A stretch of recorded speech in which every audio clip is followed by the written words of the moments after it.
You might remember, but the early internet was a crazy place, if nothing else because of the sheer abundance of middle-aged people who had no idea what they were doing but attempted it anyway. Thanks to Squarespace for sponsoring this video, more on that later. These people, well, they were the main victims of a miasma of internet myths and hoaxes which pervaded through the late 90s and early noughties. Because for a hoax to work, you first need people who will fall for it. Information spreads rapidly on the internet. If there was ever a hotspot for fear and conspiracies to turn into their own self-fulfilling prophecies, then the internet is it. A virus hoax, then, is an erroneous belief that some file, web page or process will cause trouble for you or your computer. In the 90s, these hoaxes were often inflamed by well-meaning people who fell for the original hoax and would then spread this misinformation by email or Usenet discussion groups. So much like a real virus, there's a mechanic for it to spread, but rather than a technological-based mechanic, this time it's down to human intervention. Chances were, if you received a panicked, frenzied message warning you of impending doom, that message was complete guff. A bit like those religious groups who maintain the world is going to end in the year 2000, 2002, 2008, 2020, or whatever year they decide is furthest enough to incite panic, but for them to conveniently forget when the year passes without trouble, although for 2020 it's got a bit too close for my liking. Perhaps it's human nature, but people are always too eager to believe that forces beyond their control are nearby waiting to take us out. It's the same belief that those scamming telephone call centres rely on, and the only thing that separates those who believe it and those who don't is knowledge. Unfortunately, of course, when a real, fast-moving and concerning virus does hit, it just compounds that fear, and it's this fear, grounded in the lack of knowledge, that the scammers and hoax creators feed on. Computer virus hoaxes have actually been circulating as far back as 1988, when the 2400 modem virus was spread via bulletin board systems. Its subject was simply "really nasty virus", and the content began as such. I've just discovered probably the world's worst computer virus yet. I had just finished a late night session of BBSing and file treading when I exited Telex 3 and attempted to run pkzark to unark the software I had downloaded, meaning to decompress it. Next thing I knew, my hard drive was seeking all over, and it was apparently writing random sectors. Thank God for strong coffee and a recent backup. It goes on to explain that the issue reoccurred, finding that the virus distributes itself on the modem subcarrier present in all 2400 board and up modems. A modem that has been infected with the virus will then transmit it to other modems that use a subcarrier. The virus then attaches itself to all binary incoming data and infects the host computer's hard drive. The message is signed off by microchannel, so that kind of gives it away. Since that time, hoaxes have flooded whatever online space they can find their way into, or propagated by human hands.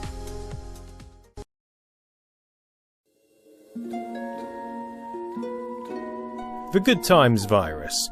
Perhaps the first widely successful hoax was in late 1994.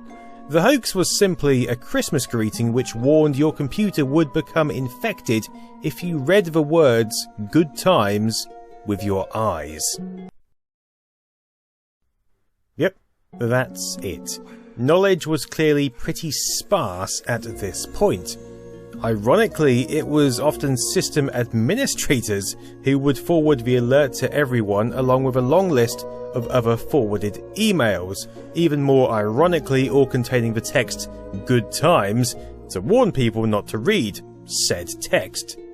The original writer of the message was claimed to be the cult of Dead Cow Hacker Collective, who in 1997 claimed it was simply to prove the gullibility of self-proclaimed experts on the internet. Obviously it worked, and many corporate and academic email servers crashed during 1995 under the strain of the email chains. Various spoofs would follow, including the Bad Times hoax, which claimed would rewrite your hard drive, recalibrate your freezer's cooling settings, demagnetize your credit cards, screw up your VCR tracking, and even give your ex-wife a new phone number. But there were also revisions which tried to add credence by suggesting that it's actually the act of the Good Times text entering your mail server's ASCII buffer which activates the malicious code.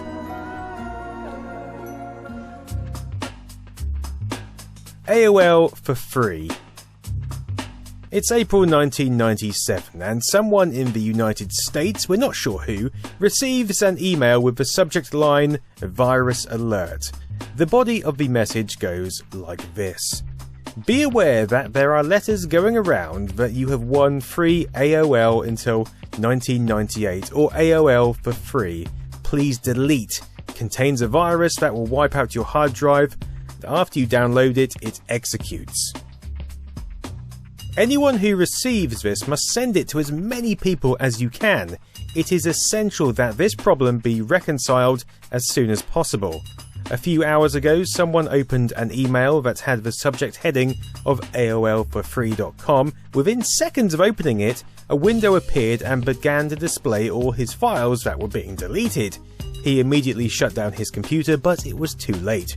The virus had wiped him out.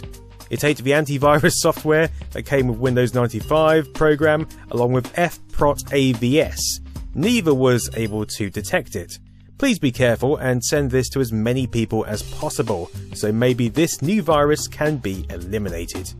Now, whoever received this message immediately started telling their friends and colleagues about it, and so this hoax itself became the virus of fear, jumping from inbox to inbox, putting people on high alert. Apparently from a sender called either Matthews27 or VPVVPP.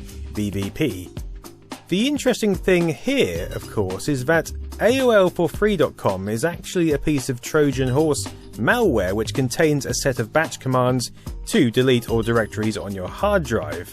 This is the US Department of Energy's information bulletin regarding it.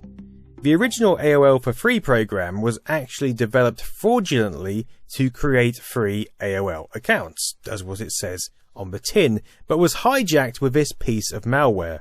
The bulletin notes that the email is a hoax feeding off the fears of this already established piece of malware. SandMan. Yes, September 1997, and the SandMan is at work. Now, this is a hoax that, like most, was spread among friends via email. The original text went like this: "Hi all, I got this from a friend and just deleted all the names so you wouldn't have to scroll too much. Pass it on if you would like. This comes from a reliable source. If someone named SandMan asks you to check out his page on the web, do not. It is at geocities.com/Vienna/6318. This page hacks into your C drive. Do not go there, he will request a chat with you. Don't do it. Forward this to everyone." This is an example of creating fear around the act of simply visiting a web page. The page in question is a GeoCities address which, according to the Internet Archive, was simply the home of Liang's. Well, that's the earliest capture of it available anyway. Now, apparently Liang's signed up during July 1998, but never got round to fully realising their webpage. Whether there was some different content here in 1997 or not isn't clear, but you can be sure that simply visiting the page wouldn't have resulted in either a chat or a hack into your C drive. You know, we can talk about JavaScript exploits another time. GeoCities, a time when you could make a terrible web page for yourself. Thankfully, 20 years of evolution has brought us Squarespace, a place where you can grab a custom domain, set up a website, and best of all, make it look incredibly good with zero knowledge. But evolution has also brought us mobile internet access, which thankfully Squarespace optimizes for instantly. This means your business or personal website will look good no matter what device it's being accessed from. This isn't an internet hoax. Visit squarespace.com/nostalgianerd to get cracking and get 10% off your first purchase of a website or custom domain.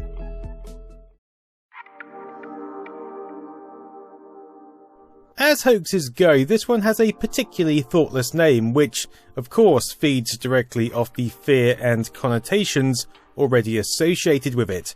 As you'd expect, the virus apparently has some serious consequences of its own. Subject: Virus Alert from Microsoft Systems Advisory Board. That old trick of including a name of authority to make something more credible. There is a virus out now being sent to people via email. It is called the A.I.D.S virus. It will destroy your memory, sound card and speakers, drivers, and it will infect your mouse or pointing device, as well as your keyboards, making what you type not able to register on the screen. It self-terminates only after it eats 5 megabytes of hard drive space and will delete all programs. It will come via email called Open Very Cool. Delete it immediately. It will basically render your computer useless. Pass this information on quickly and to as many people as possible. Thanks, Teresa T, Microsoft Systems Advisory Board. Heavy stuff indeed. This virus can apparently destroy your memory, sound card, speakers, keyboard. So, here's a hoax where the knowledge factor is again very important.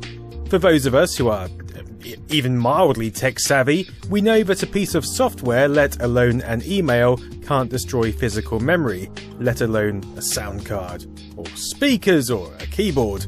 But even so, this is a hoax which would jump from inbox to inbox for many years to come, and actually, it's an example of a hoax evolving. This email is really a splicing of the original A.I.D.S hoax and one called Open Very Cool.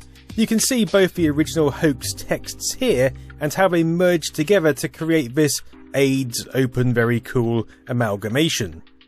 Again, like many others, this is a hoax that shares its name with an actual piece of malware, but which does nothing in this email form other than spread fear.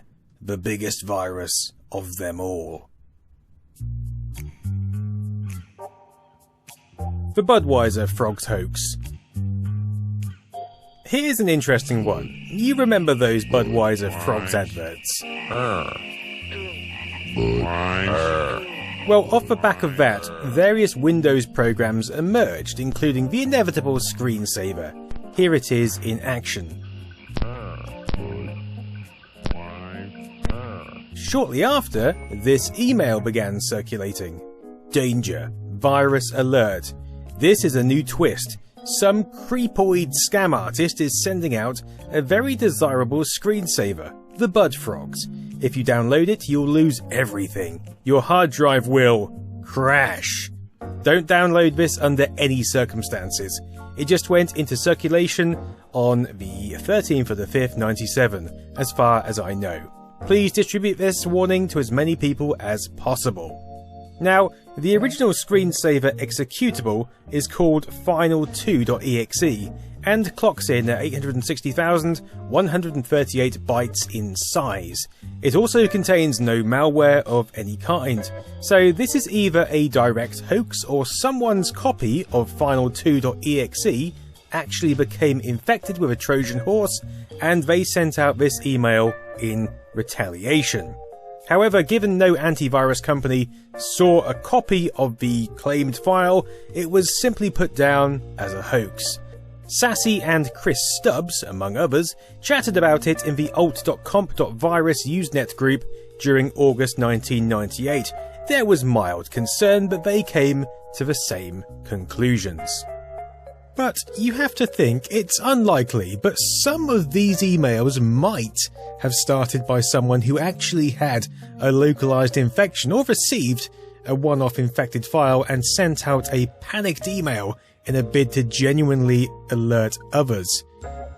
You can even explain the automatic execution of attached files just by reading an email to some degree, as some pre-2000 versions of Outlook and Java-enabled clients could be exploited to run attachments, or they could use tricks like hiding VB script files to get the user to inadvertently execute code.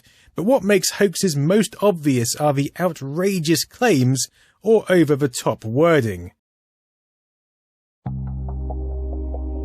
Which brings us to my final hoax for this episode.